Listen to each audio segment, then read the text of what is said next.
გამარჯობა, მოგესალმებით ყველას. პირველ რიგში მინდა შევამოწმოთ, ნამდვილად გაზიარებულია თუ არა პრეზენტაცია.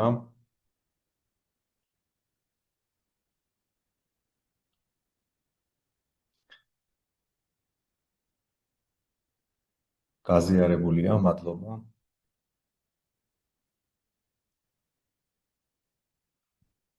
ყველას მადლობას გადაგიხდით. ამ ვებინარში მონაწილეობისთვის, ვფიქრობ, საინტერესო იქნება.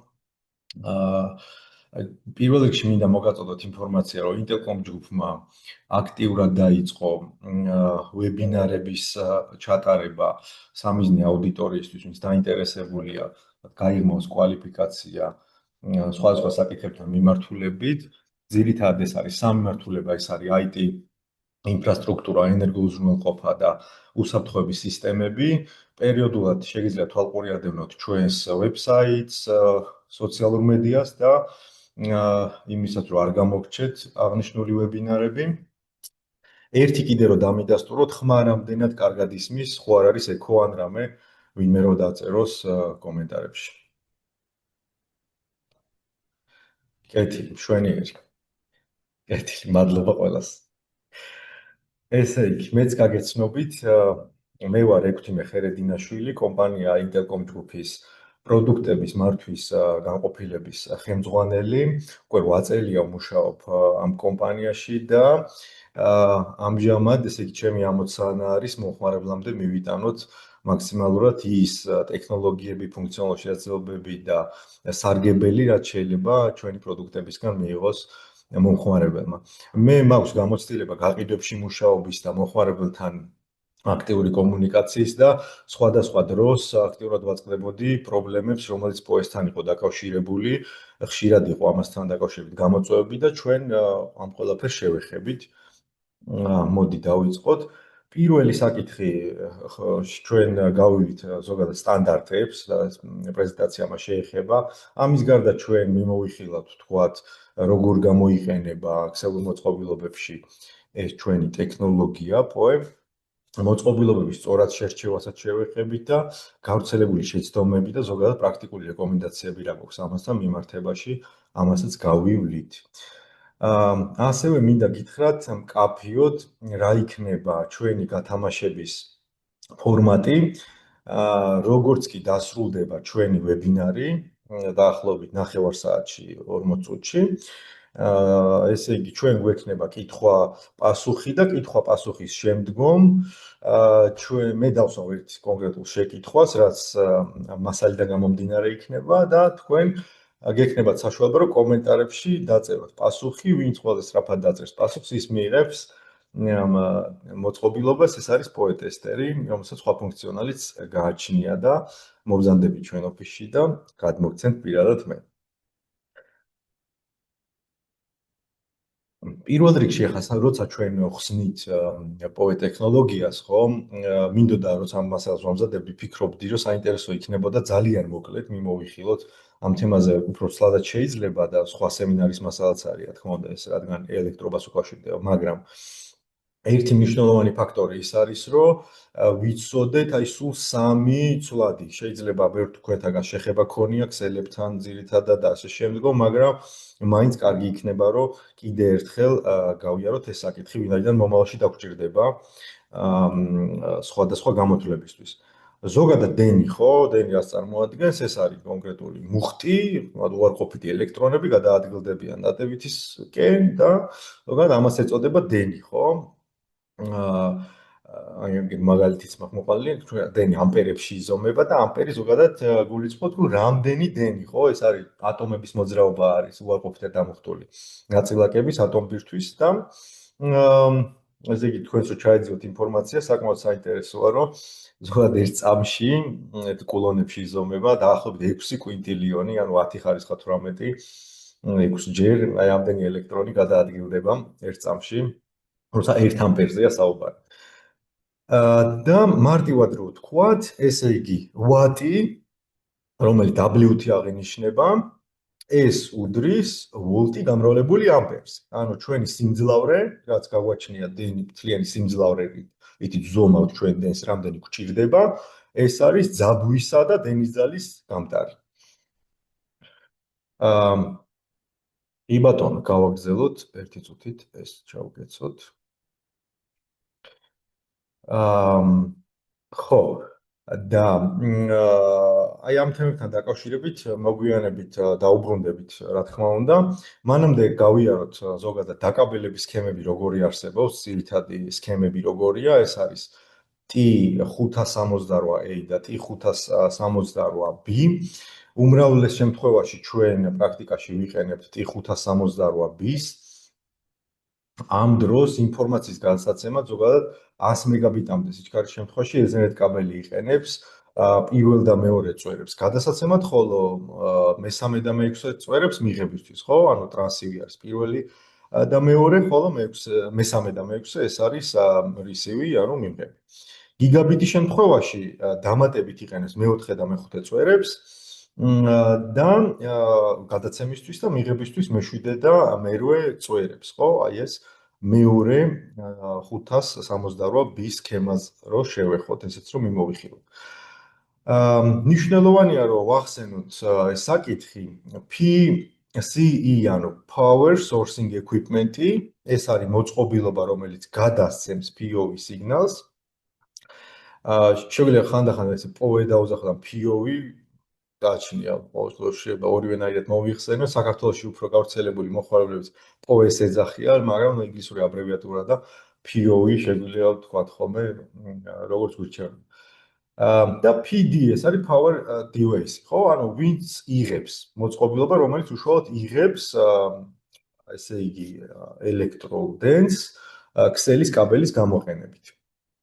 ეხლა რომ ვთქვათ ჩვენ ვახსენეთ ეს მოწყობილობები, მაგრამ ზოგადად განმარტება გავაკეთოთ, ეხლა თქვენ რადგან ამ თემაზე დაინტერესდით და სათაურიც ისეთი იყო, რომ ხა წარმოდგენა როცა გააქვს რაღაცაზე, ადვილად ასე ვთქვათ, დაინტერესდები, ხო? და ვფიქრობ, რომ ყველა თქვენთაგანს აქვს წარმოდგენა, თუმცა მაინც ვთქვათ. ესე იგი, ქსელის კაბელის გამოყენებით ჩვენ შეგვიძლია გავავრცელოთ ელექტრული დენი. ხო? 90-იან წლებში, როცა უკვე დაიწყო ქსელის კაბელების გამოყენება, აქტიური საკითხი გახდა ეს და პირველი ეტაპი 90-იანების ბოლოს პასიური PoE გამოიყენეს. ეხლა პასიურს და აქტიურსაც მოგვიანებით ავხსნით ჩვენ რა არის. და აქტიური PoE-ს თავის სტანდარტები გააჩნია, ამაზეც გვექნება საუბარი. მთავარი რა არის, რომ აი 2003 წელს უკვე, ხო? პირველი სტანდარტი შეიქმნა PoE 802 11 AT, უბრალოდ AF-ი ბოდიში და ეს გვაძლევდა საშუალებას, რომ უკვე მოწყობილობასთან მოხდარიყო შეთანხმება რა სიმძლავრე ჭირდება და ისეთი სიმძლავრე მიეწოდებინა, ამასაც მოგვიანებით დეტალურად შევეხებით. ესე იგი ამ სლაიდზე კიდევ ერთხელ გავჩერდეთ, ანუ PCE ეს არის მოწყობილობა, რომელიც გასცემს და PD არის რომელიც იღებს. არსებობს ორნაირი მეთოდი, როგორ შეიძლება გადაიცეს დენი ქსელის კაბელებში, ეს არის Mode A და Mode B. თქვენ სლაიდზე ხედავთ, რომ Mode A-ის შემთხვევაში ჩვენ ვიყენებთ მხოლოდ 4 წვერს და მაგალითად მეოთხე, მეხუთე, მეშვიდე და მერვე წვერები ესე იგი გამოყენებული არ არის 100 მეგაბიტის შემთხვევაში. გიგაბიტის შემთხვევაში გამოყენებულია ეს წვერები და რაც შეეხება Mode B-ს, ამ შემთხვევაში ესე იგი მიმღები ჩვენ გვაქვს პირველ გავცემთ პირველ წვერზე სიგნალს, ანუ ინფორმაციას და მესამე წვერზე და ესე იგი მიღებას ვახორციელებთ ესე იგი მე-6 და მე-7 წვერებზე. მოწყობილობებს ზოგადად რომელიც რეჟიმს იყენებენ, ხო, ეწოდება end span მოწყობილობები. ხოლო რომლებიც იყენებენ B რეჟიმს, ამას mid span მოწყობილობებს ეძახით, ამაზეც მოგვიანებით დაუბრუნდებით, იმიტომ რომ გამოგვადგება ასახსნელად. ესე იგი, ჩვენ ვიცით, რომ ქსელის კაბელი, ამას იგივე ეზერნეტის კაბელს, რასაც ვეძახით, ან შეიძლება LAN კაბელი დაუძახოთ, ხო? ეს სამი ტერმინი მიღებული პრაქტიკა არის. არსებობს სხვადასხვა კატეგორიის კაბელები და სხვადასხვა ტიპის კაბელები, რომელსაც სხვადასხვა ფუნქციონალ შესაძლებლობა გააჩნია. აი მაგალითად LZH ეს არის, როცა დაკვამლიანებისა და ალების ჰალოგენებს ნაკლებად გამოყოფს და ეს მავნე ნივთიერებს ნაკლებად შეიცავს, როცა მისი წვა ხდება და შიდა პერიმეტრისაც უფრო ამ კაბელებს გამოიყენებენ. ასევე FTP და UTP კაბელები, ხო, ეს ფოლგირებული და არაფოლგირებული, ფოლგირებულს უფრო ვიყენებთ, როცა ჩვენ დენის კაბელთან ერთად გავყავს, რომ მუხტი არ გადავიდეს. ასე შემდგომ, ყველა ეს კაბელი, ბევრი სულ რამდენიმე პარამეტრია, 3-4 პარამეტრი, ისიც განსხვავდებიან. დანარჩენი ეს არის კატეგორიები, ხო? ანუ დროთა განმავლობაში იხვეწება კატეგორიები, რაც უფრო მაღალი კატეგორია გააჩნია, მით უფრო შორ მანძილზეც არის შესაძლებელი ინფორმაციის და დენის გადაცემა და მით უმეტეს ასევე შესაძლებელია გადაიცეს უფრო მაღალი სიჩქარეც. ესე იგი, სპილენძის კაბელი 8 წვერისგან შედგება ზოგადად, მშობლური ქსელის კაბელი და 4 წვერიანი კაბელებიც არსებობს და აი ამ შემთხვევაში 4 წვერიანი კაბელით PoE სიგნალს ჩვენ ვერ გადავცემთ თუ თქვენ ვთქვათ გაქვთ 4 წვერიანი კაბელი, ამითი ინტერნეტთან ერთად თქვენ ვერ გადასცემთ ინფორმაციასთან ერთად დენს, ხო? ზოგადად საინტერესო თემა არის, რომ გარდა იმისა, რომ დენი გადაიცემა, ჩვენ ელექტრონებზე ვისაუბრეთ და ძაბვა ვთქვით, რომ ესე იგი პოტენციალთა სხვაობა არის, ხო? იგივე პრინციპი არის 0 და 1-ის გადაცემის დროსაც. ეხლა აი ქსელებთან და ზოგადად ინტერნეტთან შეხება გაქვთ, ვიცით, რომ ზოგადად ინფორმაცია გადაიცემა კომპიუტერების ენაზე 0-ებში და 1-ებში, ხო? სულ ორი ინფორმაცია და ამაზე დგას მთელი დანარჩენი ციფრული სამყარო. აქტიური და პასიური PoE. ესე იგი, ამ სლაიდზე ჩანს, აი თუ შეხედავთ მარცხენა მხარეს პასიური PoE არის გამოყენებული. პასიური PoE ზოგადად სტანდარტი არ გააჩნია, სტანდარტზეც მოგვიანებით ვიტყვით. ესე იგი, რას ნიშნავს?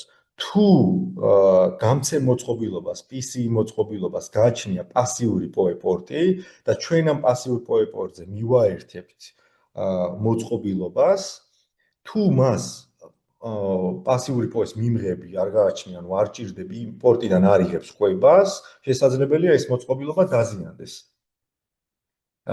რატო? იმიტომ რომ პასიური PoE არ აკეთებს იმის მონიტორინგს, ანუ მოწყობილობას არ ელაპარაკება, იმის ინფორმაციას არ ცვლის იმისათვის, რომ გაიგოს ჭირდება თუ არა, საერთოდ ელექტროენერგია და გადასცემს მიუხედავად საჭიროებისა, ხო?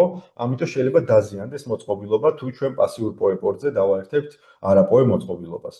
მეორეს მხრივ აქტიური PoE, რომელსაც თავის სტანდარტები AI სტანდარტი გააჩნია, AI სტანდარტის შემთხვევაში link layer discovery პროტოკოლს იყენებენ ერთმანეთთან სალაპარაკოდ, ინფორმაციას ცვლიან, რომ ნამდვილად ჭირდება, გარდა ამისა სიმძლავრესაც აწვდის, რა ძაბვა ჭირდება და რამდენი ამპერი და ამის მიხედვით ახდენს დადგენას თვითონ PC მოწყობილობა და აწვდის შესაბამის კვებას. ხო, ეს მნიშვნელოვანი განსხვავება არის. აქაც როცა საუბარი არის AI სტანდარტებზე, ხო, პირველი ესეთი აქტიური PoE სტანდარტი იყო 802.3 AF-ი. 802.3 AF-ზე ვსაუბრობდით და აქ მნიშვნელოვანი არის ვიცოდეთ, რომ ზოგადად მოწყობილობას თუ მხოლოდ ეს სტანდარტი გააჩნია, მას შეუძლია გადასცეს მხოლოდ როცა გამცემ მოწყობილობაზეა საუბარი, დაახლოებით 15 ვატი, ან 15.4. ეს არის მაქსიმალური სიმძლავრი, რისი გადაცემაც შეუძლია. უკვე ჩვენ მოგვიანებით გამოუშვეს, ესე იგი, მოგვიანებით გამოუშვეს A8 სტანდარტი. ეს 2006 წელს მოხდა, აქ წლებიც უნდა მქონოდა, მაგრამ არა უშავს.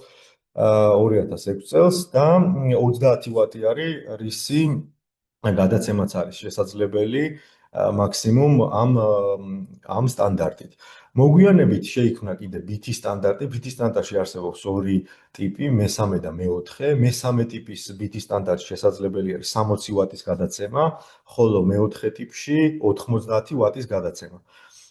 როცა საუბარი გვაქვს ჩვენ მოწყობილობების შერჩევაზე, აქ მნიშვნელოვანი არის, რასაც მოგვიანებით კიდევ ერთხელ შევეხებით, რომ ჩვენ ვიცოდეთ ან PCI მოწყობილობის PoE device ეს იქნება switch-ი, ხო, მაგალითად PoE switch-ი, ჩვენ მაქსიმუმ რა სიმძლავრის გადაცემა შეგვიძლია ეს ერთი, მაგრამ მეორე არის კიდევ თითოეული პორტზე რამდენი რა სიმძლავრის გადაცემა შეუძლია. ანუ და ამის გარდა არსებობს კიდევ თავისი ენერგომოხმარება, ხო? მოხმარებელს ხშირად ეშლებათ ხოლმე, რომ უყურებენ მოწყობილობებს რა სიმძლავრე გააჩნია და გონიათ, რომ ეს არის მისი PoE ბიუჯეტი, PoE capacity თუ ასე შემდეგ, ან data sheet-ში ნახულობენ, რომ წერია, თქვათ, სიმძლავრის მოხმარება და გონიათ, რომ ეს არის რა სიმძლავრის გადაცემა შეუძლიათ. შიგ შემთხვევაში ჩამოუვარდება ხოლმე ჯამური PoE ბიუჯეტი მთლიანი მოწყობილობის ბიუჯეტს და ეს უნდა ვიცოდეთ, მოგვიანებით ამაზე მაგალითებიც გვექნება.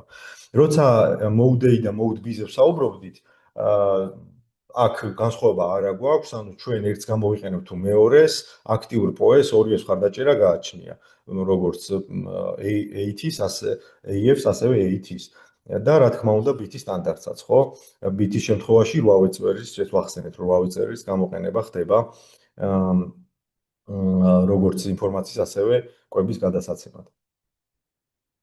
ეხლა შეგვიძლია მიმოვიხილოთ ის მოწყობილობები, რომელზეც შეიძლება რომ გამოვიყენოთ ეს ტექნოლოგია და ერთი მნიშვნელოვანი ფაქტორი, რაზეც შეგვიძლია ვისაუბროთ, არის ის, რომ რატო გახდა საჭირო საერთოდ PoE PoE ტექნოლოგიის მოფიქრება, იმიტომ რომ პირველ რიგში ეს იყო ისტორიული კონტექსტი, რომ გავითვალისწინოთ, როცა IP ტელეფონები შემოვიდა და ამას შეუწყო ხელი, რომ ტელეფონთან, სამაგიდო ტელეფონთან საჭირო იყო კიდე ერთი დენის როზეტი, დენის მიყვანა, თქვათ და ამის გარდა, თქვათ, ხარჯები იზრდება, როცა იმ ადგილას, სადაც დენი მიყვანილი არ არის, შენ დამატებით კვების ბლოკისთვის მიიყვანო დენი, ხო?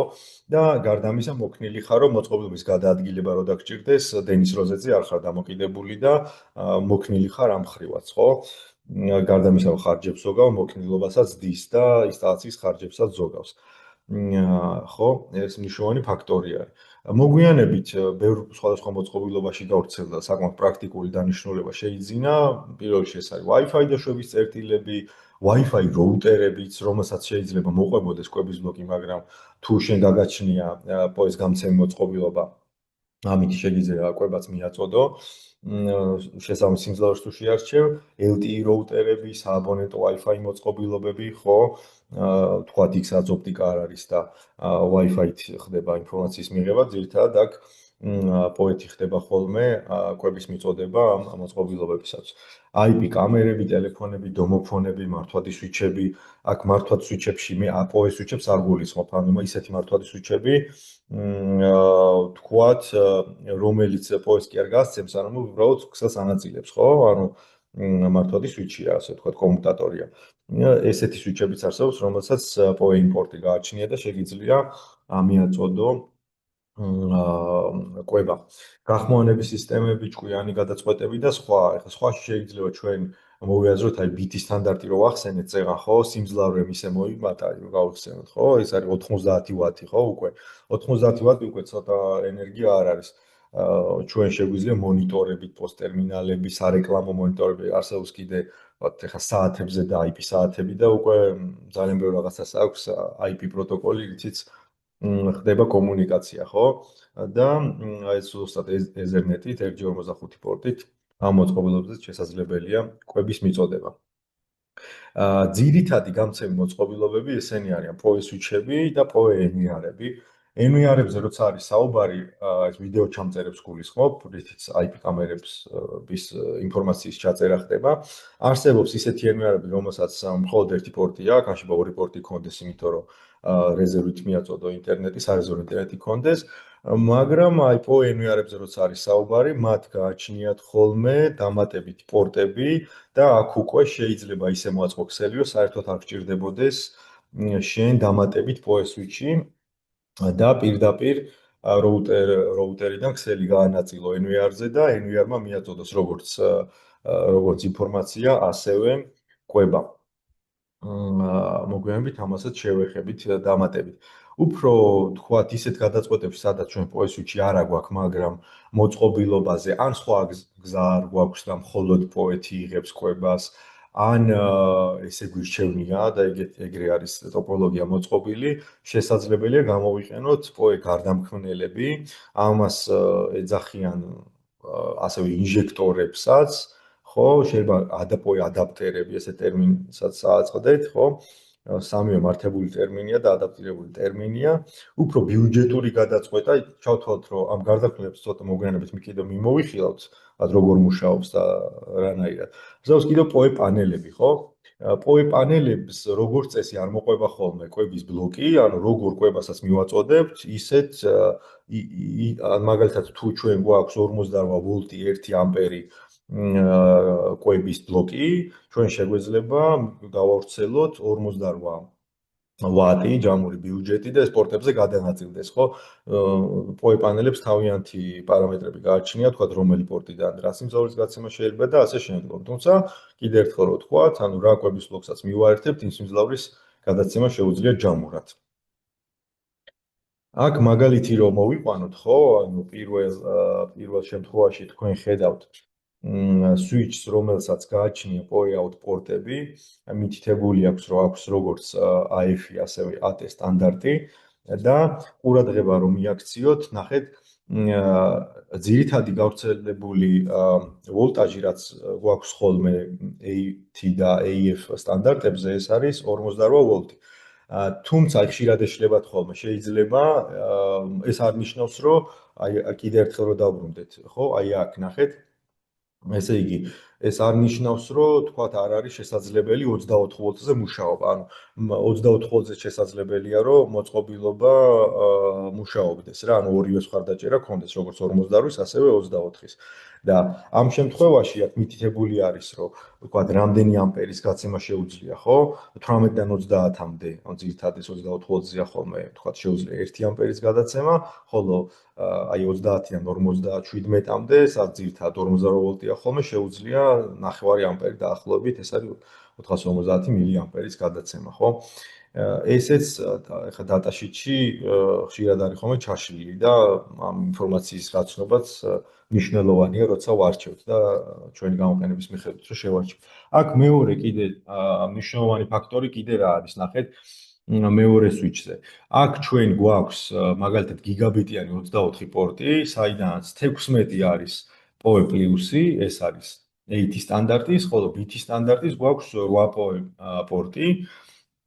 ესეც საჭიროების მიხედვით გააჩნია ჩვენ რა მოწყობილობები გვაქვს, თუ უფრო მაღალი სიმძლავრე გვჭირდება, მაგალითად ჩვენ შეიძლება გქონდეს ვთქვათ, რამდენიმე პეტეზე კამერა, ეს პეტეზე კამერებს უფრო დიდი კამერები, რომელსაც თავისი ზუმი რო გააჩნია და ასე და მოძრაობა რო შეუძლია, მოტორიზირებული, აი ამათ უფრო გააჩნიათ უფრო მაღალ სიმძლავრე და შესაბამისად არ არის შეიძლება არ იყოს საკმარისი AT სტანდარტი და ვითი გახდეს საჭირო, ხო? ან გააჩნიათ რაიმე სხვა მოწყობილობა, რომელსაც 30 ვატზე მეტი სჭირდება.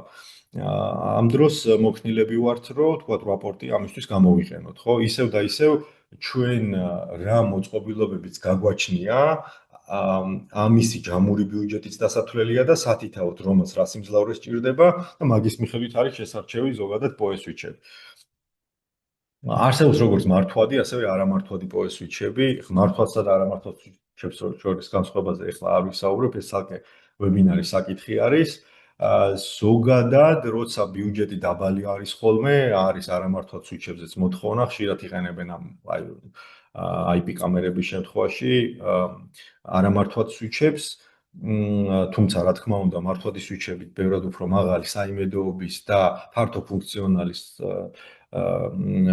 საშუალება გაგვაჩნია და ამაზე მოგვიანებით, თქვა შეიძლება ცალკე ვებინარიც დაეთმოს ამ საკითხს. ესე იგი, აქ თქვენ ხედავთ, ნახეთ, max POE wattage per port by PCE და ჩვეულებრივ POE-ის შემთხვევაში, AF-ის შემთხვევაში რამდენი აქვს AT-ის შემთხვევაში და BT-ზეც, ანუ უწერია ცალ-ცალკე ჯამური თითოეულ პორტზე სიმძლავრეები, ხო? ეხლა ჩვენ რო ვთქვათ, არა მართლა სვიჩებზე, აი რო თუ დააკვირდებით, ესე იგი, ეს არის თითქმის იდენტური ორი სვიჩი, რომელსაც ერთნაირი ვიზუალი გააჩნია, ერთნაირი პორტების რაოდენობა გააჩნია, თითქოს არაფრით არ განსხვავდება, თუმცა არის მნიშვნელოვანი პარამეტრი მაქსიმალური სიმძლავრე. თუ დააკვირდებით, მიუხედავად იმისა, რომ თითოეულ პორტზე შეუძლია 30 ვატის გადაცემა, ჯამურის სიმძლავრეში გვაქვს განსხვავებები. აქაც თითოეული სიმძლავრის ცოდნა აფეს არ გვაძლევს, შეიძლება არ აღემატებოდეს თითოეული ჩვენი მოწყობილობა 30 ვატ, თუმცა ჯამურად არ გვეყოს, ხო? ამიტომ კარგად არის დასათვლელი ჩვენი მოწყობილობების ჯამურის სიმძლავრე. ამაზე კიდე ერთ კომენტარს გავაკეთებ, ახლა რაც გამოწვევები ჩვენ გქონია ხოლმე მოხმარებლებთან, როცა ეხლა მაგალითად ავტომატიზირებული პროცესია, შეიძლება შესყიდვა ისე განახორციელოს, რომ კონსულტაცია ჩვენთან არც გაიაროს მოხმარებმა და შეიძინოს მოწყობილობა და აი შემდგომ აღმოაჩინოს, რომ არის რაღაც განსხვავებები, ხო? აქაც რას უნდა მივაქციოთ ყურადღება. რომ ჯამური და საერთოდ როცა მოწყობილობას უწერია მაქსიმალური სიმძლავრე, რასაც მოიხმარს, ხო? შეიძლება იყოს 5 ვატი, 10 ვატი, 15 ვატი, აი კამერების შემთხვევაში შეიძლება იყოს 5 ვატი ან 10 ვატი, ხო? პეტეზე კამერაზე კიდევ უფრო მეტი, შეიძლება 30 და მეტი სიმძლავრე ჭირდებოდეს ჯამურად, ხო? და სხვადასხვა მოწყობილობას სხვადასხვა სიმძლავრე აქვს. აქ წერია ხოლმე მაქსიმალური სიმძლავრე. და თქვენ შეიძლება იფიქროთ, რომ რა საჭირო არის მე მაქსიმალურ სიმძლავრეზე დავთვალო, როცა ზოგადად როგორც წესი 24 საათის განმავლობაში მაქსიმალურ სიმძლავრეს ყველა მოწყობილობა თეორიულად იმ ერთ კონკრეტულ მომენტში შეიძლება არასოდეს არ მიაღწიოს, ხო? მე ვფიქრობ ეს არასწორი იქნებოდა, ვინაიდან მომხდარა ისეთი შემთხვევები, რომ არ გაუთვალისწინებიათ მაქსიმალურად ეს ბიუჯეტი, რაც შეუძლია გასცეს მოწყობილობას და შექმნიათ პრობლემები, ხო? იქ დატვირთვას გააჩნია. ანუ გადაზღვევისათვის ყოველთვის ჯობია, რომ თუ გვაქვს მაგალითად 10 ვატი აქ მოხმარება და გვაქვს 8 მოწყობილობა, 80 ვატი მაინც გავითვალისწინოთ, ხო? ანუ ეს არის რეკომენდაცია. მეორე არის ის, რომ შეიძლება თეორიულად ისე მოხდეს, რომ არც ერთი მაგ დატვირთვაზე არ ავიდეს და ხელი არ შეგვეშალოს, ხო? მაგრამ გასათვალისწინებელი ფაქტორია. ეხლა გადავიდეთ უშუალოდ კამერებზე, აქ თქვენი ყურადღება მინდა მივიქციო შემდგომი ფაქტორით. აი აქ ქვევით არის 3 ენვი არის პარამეტრები, რომელსაც ესე იგი პირველი არის 4 პორტიანი, მეორე არის 8 პორტიანი და მესამე 16 პორტიანი. ნახეთ, ესე იგი, მაქსიმალური სიმძლავრე თითოეულ პორტზე შეუძლია 3-ვეს 30 ვატი, თუმცა ჯამური სიმძლავრე პირველ მოდელს შეუძლია 54 ვატი, მეორე 75, ხოლო მესამესაც 75. ეხლა ნახეთ, რაშია სხვაობა. ჩვენ თუ შეიძლება ისე აღმოჩნდეს, რომ პორტების რაოდენობა ჩვენთვის იყოს საკმარისი, მაგრამ ჯამური ბიუჯეტი არ გვეყოს, ხო? აი მაგალითისთვის ზევით ხედავთ PTZ კამერას, აი ეს მომრგვალებული ფორმის, ვისაც კამერათან შეხება არ ქონიათ, ესეთი ჩამოშვებული მაგისტრია, ესე იგი შესაძლებელია თქვათ მაგისი როგორც მოძრაობა, ასევე ზუმი და ამ შემდგომ. აი მაგ კამერას გააჩნია შედარებით მაღალი დატვირთვა ვიდრე ჩვეულებრივ რეგულარულ კამერებს, ხო? 5 ვატს როგორც წესი არ ცდება ხოლმე 5-7 ვატი, ხო? აი ნახეთ 21 ვატი აქვს. ჩვენ შეიძლება თუ მოხდა ისე, რომ 4 ცალი პეტეზე კამერა დაგვჭირდა, ჩვენ 4 პორტიანი NVR-ი, NVR-ი შეიძლება არ გვეყოს. იმიტომ რომ ჯამურ ბიუჯეტს თუ დავთვლით 4x21 უფრო მეტი არის ვიდრე 54, ხო? ესეც მნიშვნელოვანი ფაქტორი არის. როცა ჩვენ ვითვლით ხოლმე ამ ინფორმაციას. ეხლა გადავიდეთ გარდამქმნელებზე.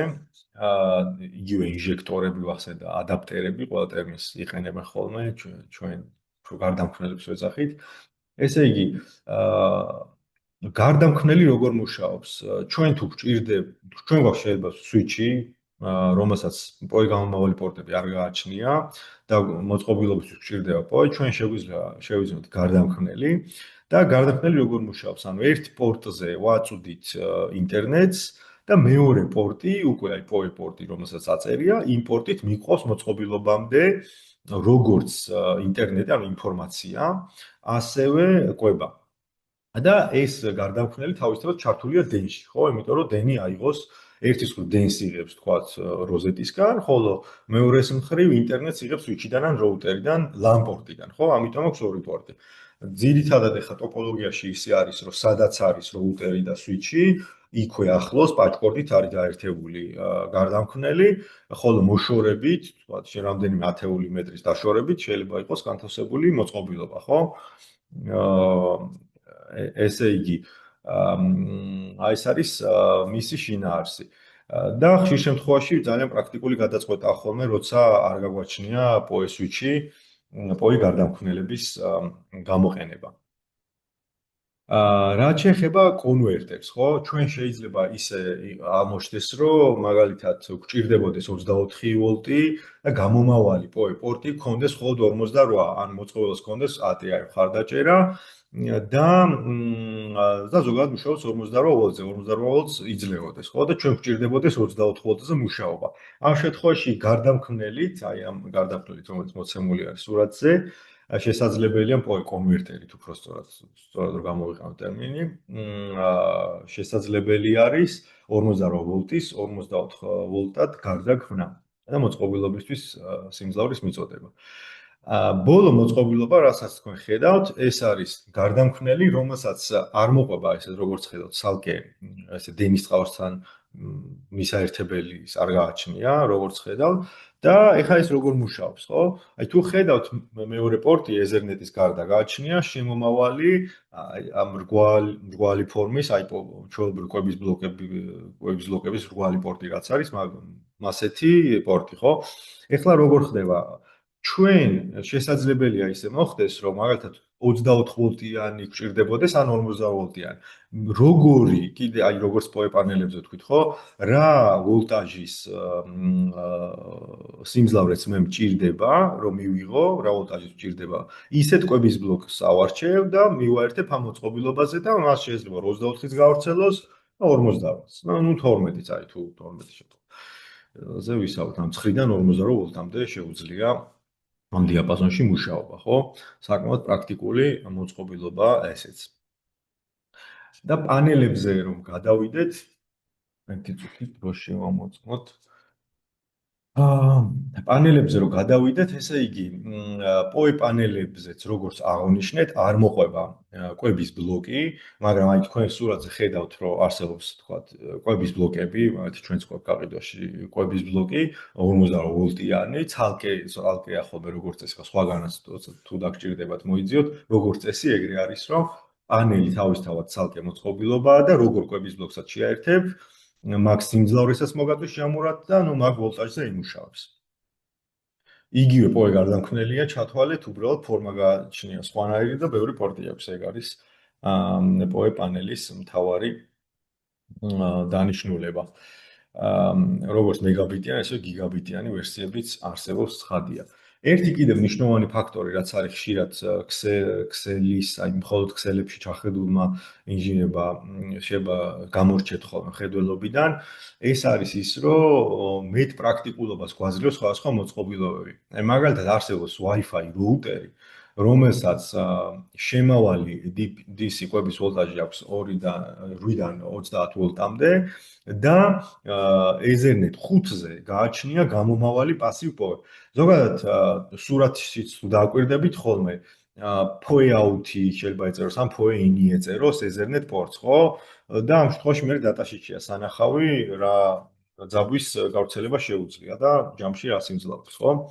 მეორე მოწყობილობა ეს არის Wi-Fi დაშვების წერტილი არის, თქვათ კედელში დასაყენებელი, რომელსაც 4 პორტი გააჩნია და 4-ვე პორტზე გააჩნია ჩაშენებული, თქვათ POE out პორტები, ხო?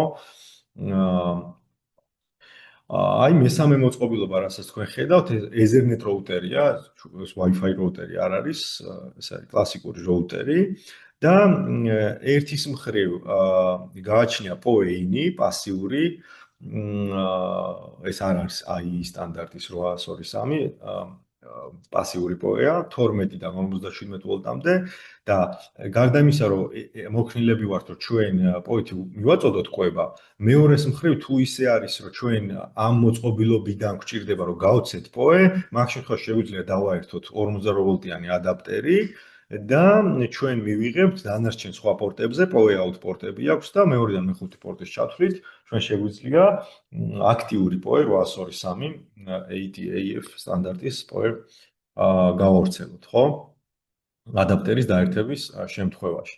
გასათვალისწინებელია ასევე მნიშვნელოვანი კომპონენტი, ეს არის ლიმიტები. ჩვენ ზოგადად ისე საერთოდ power რო არ ვახსენოთ, Ethernet კაბელზე შეზღუდულები ვართ. ეხლა ოპტიკურ კაბელზე ეგეთი შეზღუდვები უფრო შორმაძილზე არის ხოლმე ვიდრე Ethernet-ზე. Ethernet კაბელში, SPILENS-ში ზოგადად ამ მუხტის მილევა ხდება და ინფორმაციის გადაცემა გვაქვს გარკვეული მანძილებზე შეზღუდვა. ზოგადი რეკომენდაცია არის ისედაც საერთოდ პოეს რომ დავანებოთ 100 მეტრზე მეტ არ გამოვიყენოთ ჩვენი ქსელის კაბელი. ბოლო შეგვიძლია თქვა იქ შუაში სრიჩი დავაყენოთ და იქიდან კიდე გავაგრძელოთ. ამ შემთხვევაში ესეთი სცენარი არის, რომ აუცილებელია 100%-იანი SPILENS-ის კაბელის გამოყენება, არსებობს 40%-იანი SPILENS-ის შემცველობის, 20%-იანი SPILENS-ის შემცველობის კაბელებით. აქ სადაც ბიუჯეტს უფრო მეტად ექცევა ხოლმე ყურადღება, ესეთ კაბელებს იქ ირჩევენ, სადაც მეტი საშუალება არ არის, ისიც მხოლოდ ინტერნეტის გადასაცემად, ანუ პოეს გადასაცემად. მაქსიმალური რეკომენდაცია არის, რომ არ გამოვიყენოთ, ვინაიდან შეფერხები გვექნება და შეიძლება საერთოდაც არ იმუშაოს. თუმცა არსებობს გამონაკლისები, მაგალითად არსებობს არამართვადი სვიჩები, რომელსაც თავისი ექსტენდერი ესეთი შეიძლება სხვადასხვა დროს რომ დატაშიტში წაგიკითხავთ ექსტენდერი პორტს კონდეს თვითონ ექსტენდერ ფუნქცია, ხო? და ამ შემთხვევაში შესაძლებელია ხოლმე 250 მეტრამდე მანძილზე გადაცემა, მაგრამ იმის ხარჯზე, რომ ინტერნეტი სიჩქარეს 10 მეგაბიტზე მეტს ვერ აწვის. ესეც გასათვალისწინებელი ფაქტორია. რო შევაჯამოთ ჩვენი ვებინარი, ორი მნიშვნელოვანი ფაქტორს გამოვყოფდი. ერთი ჩვენ რასაც გვაძლევს პოე ტექნოლოგია, ეს არის გამარტივებულია ინსტალაცია და მოქნილები ვართ მოწყობილობის გადაადგილების მიმართ და ასე შემდგომ. და ცალკე დამატებით არ გვიწევს დენის კაბელის მიყვანა. მეორეს მხრივ ჩვენ ხარჯთეფექტურები ვართ და ბიზნესის ეს ერთ-ერთი მნიშვნელოვანი კომპონენტია ხარჯთეფექტურობა. და რაც რა თქმა უნდა, თქვათ, ინსტალაციის ხარჯებს გვიმცირებს, ელექტროკაბელების, ცალკე როზეტების და ასე შემდგომ. ახლა პრინციპში შეგვიძლია სანამ გათამაშების კითხვამდე გადავალთ, თუ სურვილი არის, ხელის აწევით, კითხვები დავსვათ და შევეცდები გაგცეთ პასუხი.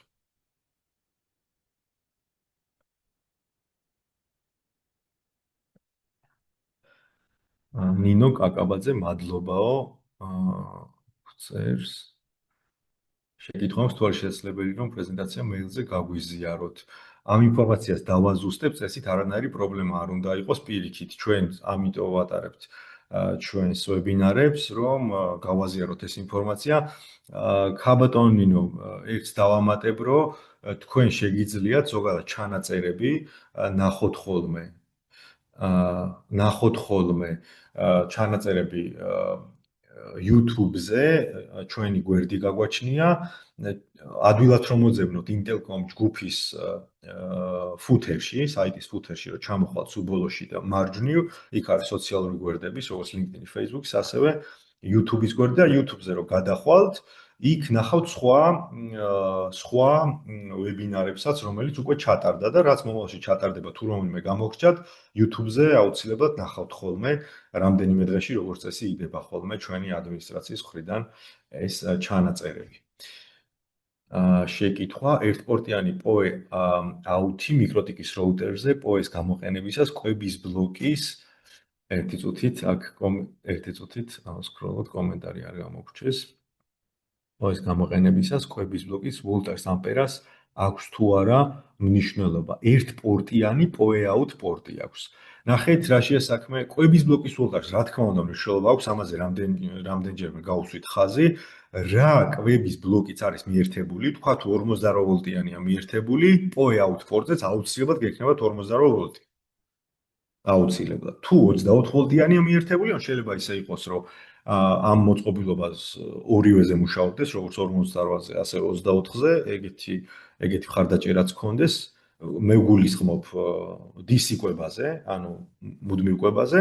აქ ხო, ანუ მაგაში შეზღუდულები არა ვარ. თუ ორივეს ხარდაჭერა აქვს, რომელსაც მივაერთებთ PoE out port-ზე, იმ ვოლტაჟს მოგვაწვდის.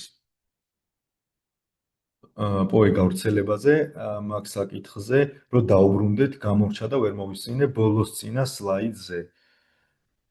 ეხლავე დაუბრუნდებით. ბოლოს წინა სლაიდზე. აი აქ დაუბრუნდეთ ბატონო გიორგი იოსებიძეს მიმართავ. არა, მაგის წინო, აგერ. დიახაბა, გისმენთ დასვით კითხვა და ხმას უდად ისმის? ეხლა როგორ ისმის? ბატონ გიორგი ვერძელს ვეკითხები. კარგია, კი ბატონო. დავედით უკაცრავად. ესე იგი, აბა გისმენთ. ხმა კარგია, მშვენიერი. ცალკე მიკროფონი გვაქვს, რომელსაც კარგი ხარისხი გააჩნია. 4 წვერა პოეზე მაინტერესებსო. აი ჯერ თუ შეიძლება ამ სლაიდზე ქონდა კითხვა და ბოლო რაუტერზე როგორ ახსენეთ, თუ შეიძლება გავიმეორ. კი ბატონო, აი შეხედეთ ახლა ნახეთ რა ხდება. ეს არის Ethernet რაუტერი, ან კლასიკური რაუტერია Wi-Fi-ის ფუნქციის გარეშე, ხო? ერთ-ერთი მოდელი არის, ახლა აქ მოდელი მითებული არ არის. პირველი პორტი მას აქვს PoE-ინი. ხო, კარგი არის რომ ამას ვიმეორებთ, იმიტომ რომ ახლა ერთი ახსნით ცოტა რთულია ხოლმე. იმიტომ რომ სამი სხვადასხვა ვერსია არის, როგორ შეიძლება იმუშაო, ხო? ერთი არის რომ PoE-ინი აქვს, ამას მოყვება ცალკე თავისი კვების ბლოკი, მაგრამ შეიძლება კვების ბლოკით, აი DC კვებაზე, ხო? აი მრგვალი თავები რო აქვს, მაგითი არ მიაწოდო კვება, იმიტომ რომ მაგალითად იქ სადაც ამას აყენებ, არ კონდეს დენი მიყვანელი, ხო?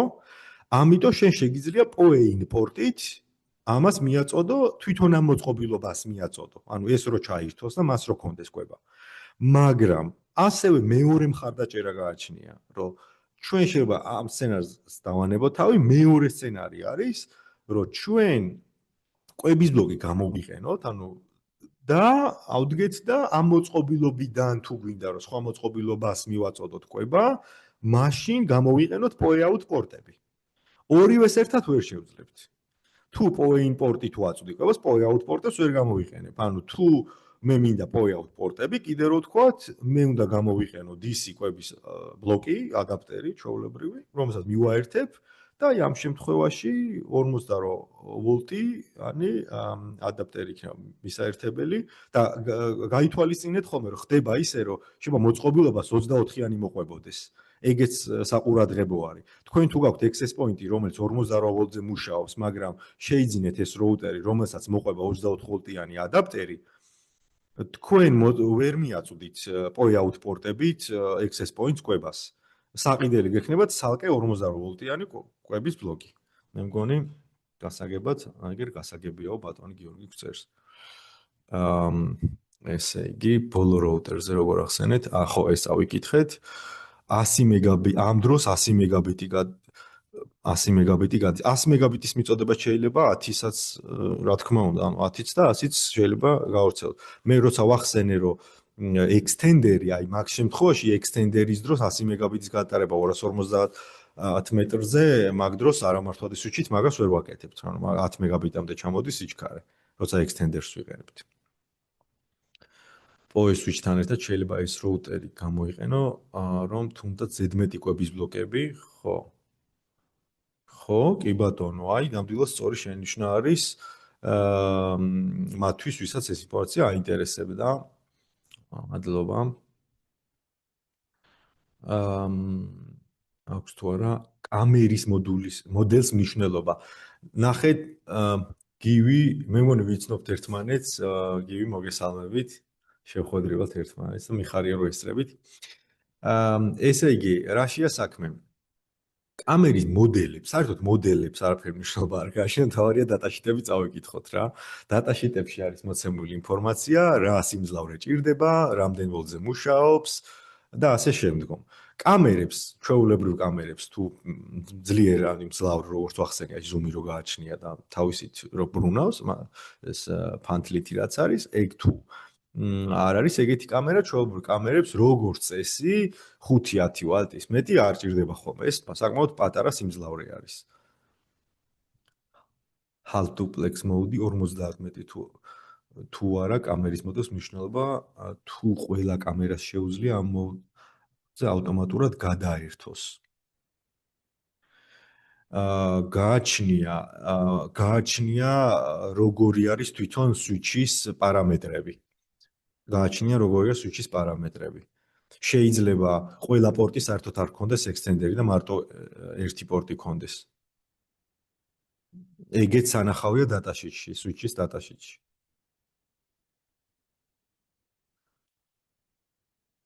4 წვერზე მუშაობისას 4 წვერზე მუშაობისას 10 მეგაბიტი გადის ქსელი თუ 100. 4 წვერზე მუშაობისას 100 მეგაბიტის გადაცემა ჩვეულებრივ შესაძლებელია, კი. 4 წვერზე მუშაობს ზოგადად, აი დავბრუნდეთ ერთი წუთით. აი აქ სქემებზე დავბრუნდეთ. ხო? ზოგადად ჩვენ ვიყენებთ 4 წვერს ინფორმაციის გადასაცემად. ხო? ინფორმაციის გადასაცემად. 4 წვერს ვიყენებთ. მოდეის შემთხვევაში. 4 წვერზე 10 მეგაბიტი თუ 100 მეგაბიტი. 100 მეგაბიტის გატარება შეიძლება და გიგაბიტის გატარება შეიძლება ATAF სტანდარტზე. 100 მეგაბიტისაც და გიგაბიტის გატარება შეიძლება და 4 წვერის გამოყენება ხდება ნამდვილად. აი ბიტის შემთხვევაში ხდება 8 წვერის გამოყენება. ზოგადად აი აქ ისევ სქემაზე რომ დავბრუნდეთ, პირველ, მეორე, მესამე და მეექვსე წვერებს ვიყენებთ ჩვენ. დანარჩენ წვერებს არ ვიყენებთ. ოღონდ, ხო, 10 და 100 მეგაბიტზე, გიგაბიტის შემთხვევაში რა თქმა უნდა ვიყენებთ სხვა წვერებსაც. ერთი წუთი.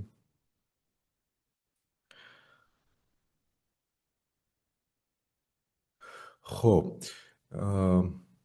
არ ვიცი რამე Cat6e თუ ავიღე კაბელი, მანძილი გაიზრდებაო თუ არა, ბატონი. ვიტალი კითხულობს. ცალკე სასაუბრო თემა არის ქსელის კაბელების კატეგორიები. და თქვენ შეგიძლიათ ინტერნეტში მოიძიოთ კატეგორიებს შორის რა სხვაობაა. უმეტეს შემთხვევაში ეს არის ხოლმე სიმძლავრის, ანუ გამტარობა იზრდება. უმეტეს შემთხვევაში. მანძილი რამდენად გაიზრდება და რამდენად შორ მანძილზე, ეს კიდე ცალკე საკითხი არის, ამაზე ადრე როცა ამ საკითხს ჩაუღრმავდი, იქ მანძილთან დაკავშირებით არ მახსენდება რომ მე განსაკუთრებულად იზრდებოდეს. უფრო ეს არის მოკლე ზოგადად ქსელის კაბელი გამოიყენება მოკლე მანძილებზე. და სიმძლავრის გასაზრდელად უმეტეს შემთხვევაში. თუ უფრო მაღალ კატეგორიაზე ვსაუბრობთ. საკმაოდ დიდი ჩართულობა იყო და მადლობა ყველას. გიგაბიტთან ერთად შესაძლებელია თუ არა კვებაც მივაწოდოთ. კი, რა თქმა უნდა, აბა რა. აი ჩვენ ახლა ერთი წუთით ჩვენ ხო ახლა ისე არ გამოვიდეს, მაგრამ ზოგადად გაყიდვაში არსებობს რა. და ჩვენც გვაქვს გაყიდვაში. ამაში დასამალი არაფერი არ არის. POE ინჟექტორები, იგივე გარდაქმნელები, როგორც მეგაბიტიანი, ასევე გიგაბიტიანი. თუ გიგაბიტიანი გამტარობა გინდა, მაგის მიღწევა შესაძლებელია ნამდვილად. როდესაც 4 წელიწადზე თავად POE-ს მეშვეობით კამერას ანაბის რამდენის გატარება შეუძლია? 10 თუ 10-ის და 100-ის. 10-ის და კი ბატონო, 10-ისაც შესაძლებელია და 100 მეგაბიტისაც აი ამ სლაიდზე ეგ ნაცვლად არის ახსნილი, შეიძლება უფრო ჩქარა ახსენით და მაგიტომ მხოლოდ შეიძლება კარგად არ ჩანდეს, აი გიგაბიტის შემთხვევაში ვიყენებთ მხოლოდ TX-ი და ის და თქვათ კვების გადასაცემად აი ამ წვერებს 10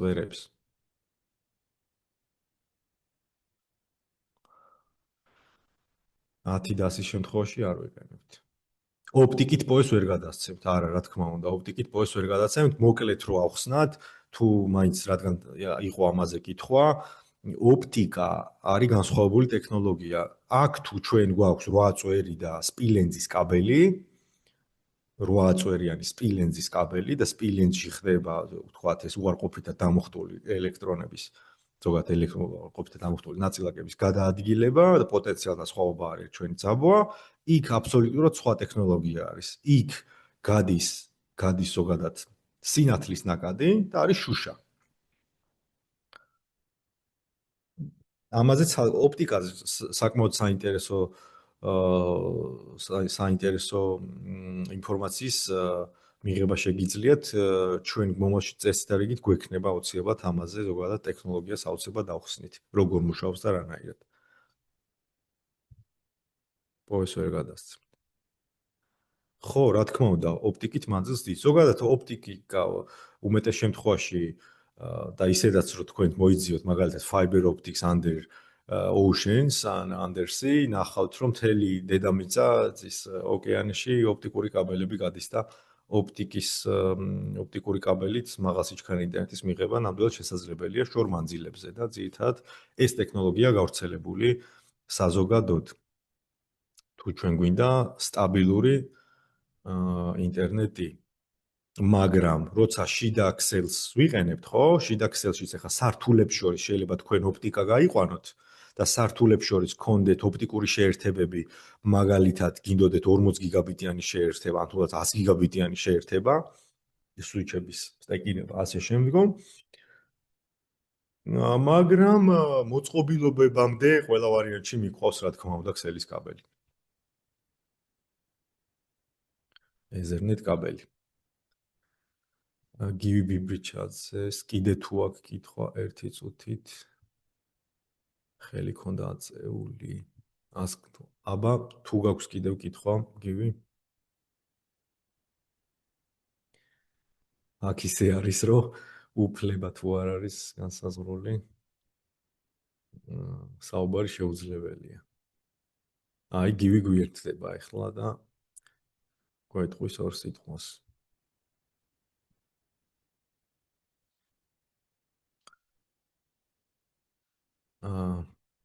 გივი თქვენი ხმა არის მის თუ მაინც და მაინც მოგერებთ გადაწყვეტ გითხარით მიკროფონი არა უშავს გივი კეთილი კიდევ თუ არის შეგიძლიათ ჩატში დაწეროთ მე მგონი ეგრე უფრო პრაქტიკული არის ვიდრე ეს ხელის აწევა და საუბარი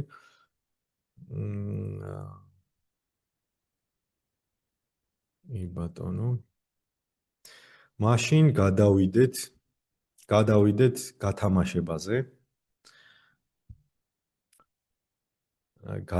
გათამაშებაზე თუ შეიძლება ჩატში რომ დაწეროთ ჩემი ხმა როგორ ისმის და მზად ხარ თუ არა გათამაშებაზე გადავიდეთ ძალიან მიხარია ერთ-ერთი თქვენთაგანი ნამდვილად მოიგებს პოემ ტესტერს ყურადღება, ესე იგი, კიდევ ერთხელ გავიმეორებ, რა არის ჩვენი ფორმატი, მე დავსავ შეკითხვას და ვინც ყველაზე ადრე დაწერს ჩატში პასუხს, ის მიიღებს ჩვენგან ამ ჯილდოს, ამ საჩუქარს. ყურადღება შეკითხვა. პოე ტექნოლოგიაში რა აბრევიატურით მოიხსენიებთ მოწყობილობებს, რომლებიც არიან ელექტროენერგიის წყარო, ანუ გამცემები. კარგით. ესე იგი დაიწერა პასუხები. და მოდი გადავიდეთ ჩვენ სლაიდზე, სადაც ეს ინფორმაცია ქონდა მოცემული და გავიხსენოთ. ჩვენ ამას ვეძახით PCE Power Sourcing Equipment. და პირველად PCE დაწერა გიორგი სანაიამ.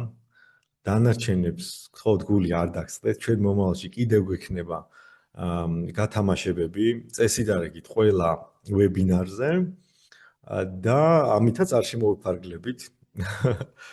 ყველას გისურვებ წარმატებებს და გიორგი სანაიას ჩვენ სამუშაო საათებში ვიწევ ინტელკომ ჯგუფის ოფისში რომ გადავცეთ ჩვენი საჩუქარი. მე მზად ვარ კიდევ გავჩერდით თუ არის კითხვები.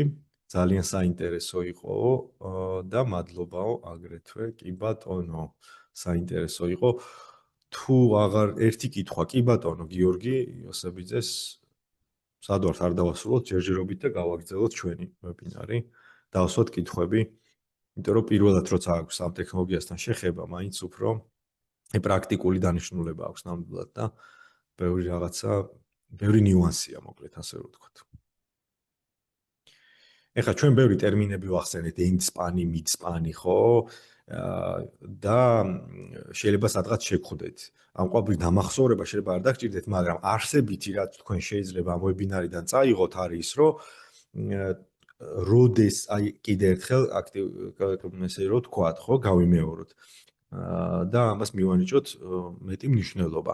ერთი რომ ვიცოდეთ, რომ თუ კვების ბლოკით გვაქვს ჩვენ მოწყობილობა შეერთებული роუტერი ან სვიჩი роუტერზე, რომელსაც აუტპორტები აქვს, ხო, მაგალითად, და გვაქვს რაღაცა კონკრეტული ATF სტანდარტი 48 ვოლტიანი, თუ 48 ვოლტიანი კვების ბლოკი და შორტს ისე არ მოგცემს სიგნალს. და მეორე, ჯამური ბიუჯეტს როცა ვითვლით ხოლმე, მაქსიმუმზე დათვალეთ.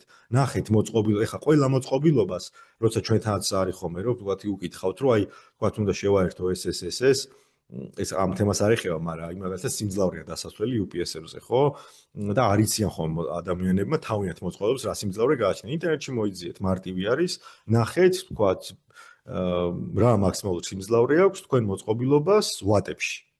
და ეს ჯამური სიმძლავრე როცა გეცოდინებათ, ისეთ PoE switch შეარჩევთ, რომელსაც PoE capacity, PoE ბიუჯეტი აქვს მაგდენი ან ცოტა მეტი.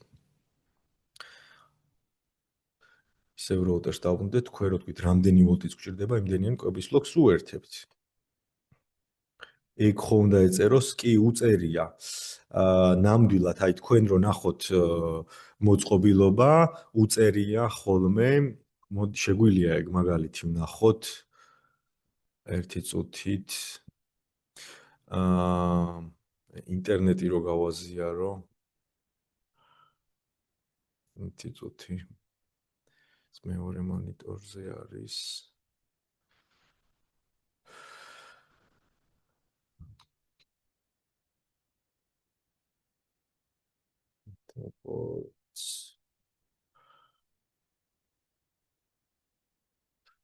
აი აუტპორტი გააჩნია და ეხლა ნახოთ სპეციფიკაციები.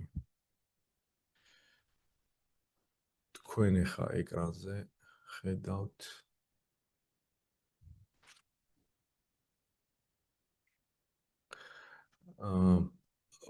ბრაუზერს თუ ხედავთ, ბრაუზერი მაქვს გახსნილი.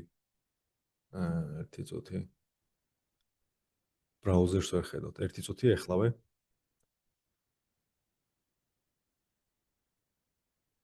ეხლა თუ ხედავთ, ეხლა მე მგონი ხედავთ, კი მეც ხედავ რომ ხედავთ.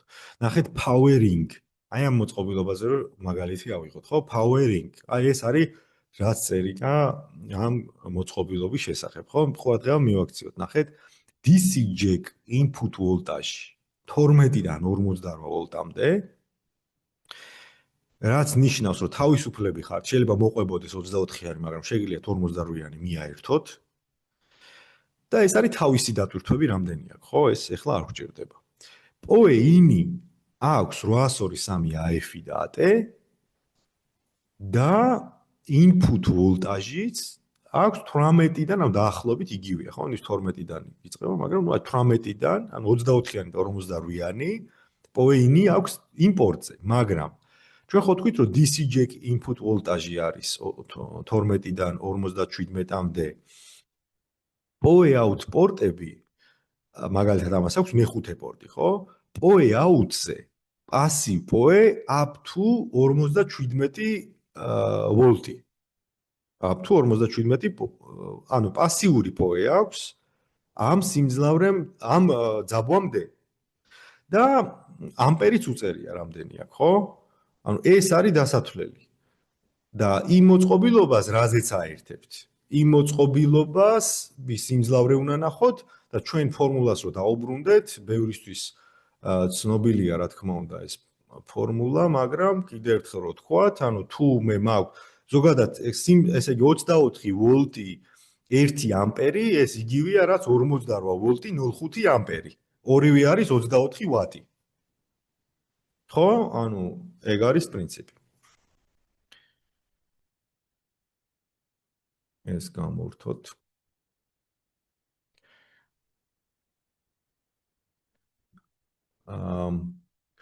ჩატს ვეღარ ხედავ და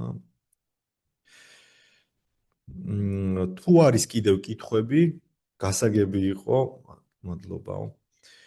კეთილი. ძალიან მიხარია, რომ ამ ხელა ინტერესი გამოიწვია. მე ვფიქრობ, რომ ეს ინტერესი გამოწვეულია იქიდან, რომ ზოგადად ჩვენ როცა ქსელებთან გვაქვს შეხება, ეხა ქსელის ადმინისტრატორი იშვიათად არის ხოლმე ელექტრობაში საფუძვლიანად გარკვეული და შეიძლება ეხა სკოლის ფიზიკიდანაც ბევრი რაღაცები აღარ გვახსოვს ხოლმე, ხო? მაგრამ სინამდვილეში მარტივად არის საქმე. ერთი ფორმულა არის, რომ ვატი უდრის ვოლტი გამრავლებული ამპერზე, ხო? და მაგითი ვხემძღვანელობ და ჯამურ სიმძლავრეს ვითვლით ვატებში, უყურებთ რა ვოლტაჟი ჭირდება მოწყობილობას, ერთია რომ რა ვოლტაჟი ჭირდება და ჯამურად ვატებში მყოფნის თუ არა. ეგ არის და ეგ. მე ვფიქრობ, აი ვეცადე გასაგებად თქვენთვის გასაგებ ენაზე მომეწოდებინა ეს ინფორმაცია. საკმაოდ გაგვიგზელდა და მაშინ თუ აღარ არის კითხვები, ცოტა ხანი დაგელოდებით და მაშინ შეგვეძლება რომ დავასრულოთ.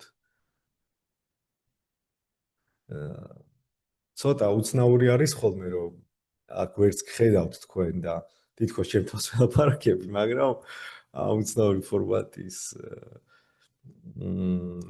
მიუხედავად კარგად გამოვიდა მე მგონი ყველაფერი. დიდი პატივისცემას გიდასტურებთ ყველა თქვენთაგანს და ჩვენ ყოველ შემთხვევაში ყოველთვის ზად ვიქნებით დაგეხმაროთ რითიც შეგვეძლება. დიდი პატივისცემით აბა გემშვიდობებით ყველას. დიდი მადლობა.